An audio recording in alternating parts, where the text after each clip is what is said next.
Hey there, paper geeks and glitter nerds, it's another crazy geek crafter, and this is more of a decor video than a car video.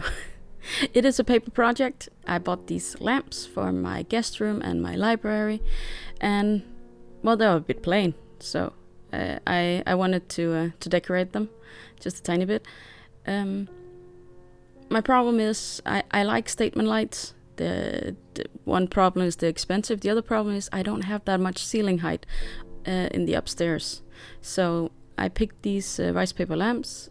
They had a bit of color and they were cheap and they were not very big.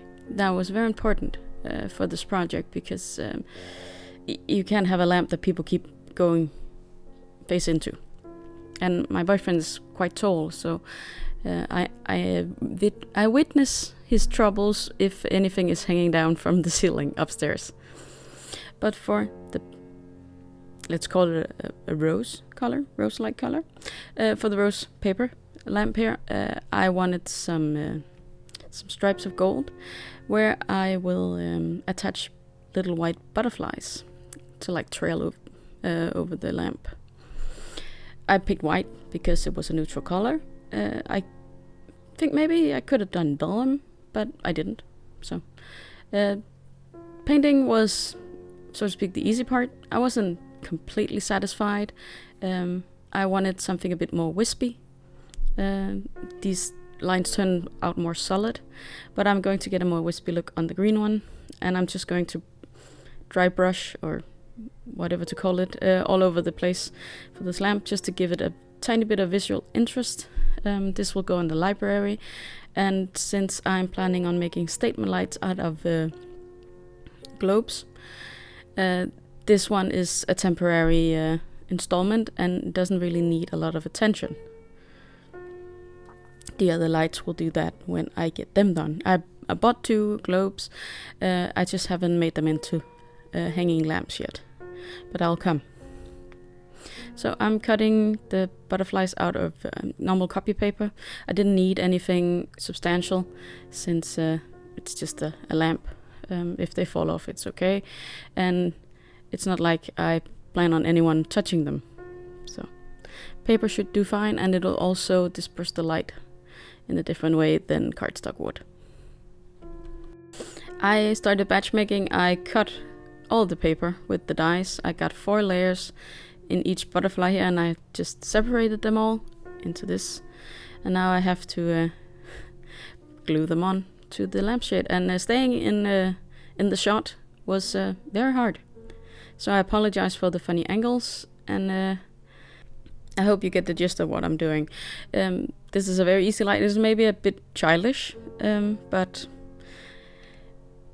I thought that butterflies would be whimsy and make this an interesting statement in the room. I am doing mostly reds, oranges, yellows, purples in this room.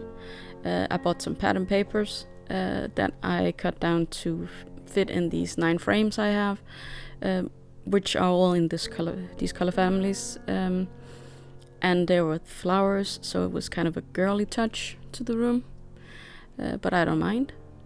Since the library is going to be primarily greens and blues, those are my go-to colors. I wanted to do something different for my guest bedroom, so that's why I actually pick colors I normally don't gravitate toward, to do something different. And this is the only butterfly, by the way, that I double up. It's just a tiny detail. I don't know if anyone will ever notice. Now that I've said it in this video, some of my guests will actually look for it, and it will be very annoying for them because some of my friends are also my viewers, and the guest bedroom is where they stay when they come and party at this house.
with all the butterflies in place. I could hang up my lamps, and I excuse the shaky footage. I don't have all the fancy gadgets to do handhold cameras. And I also had to try not to trip over all the furniture. So, the cover for the top of the lamp at the ceiling is missing. This tape that's on this lamp actually was on when I moved in.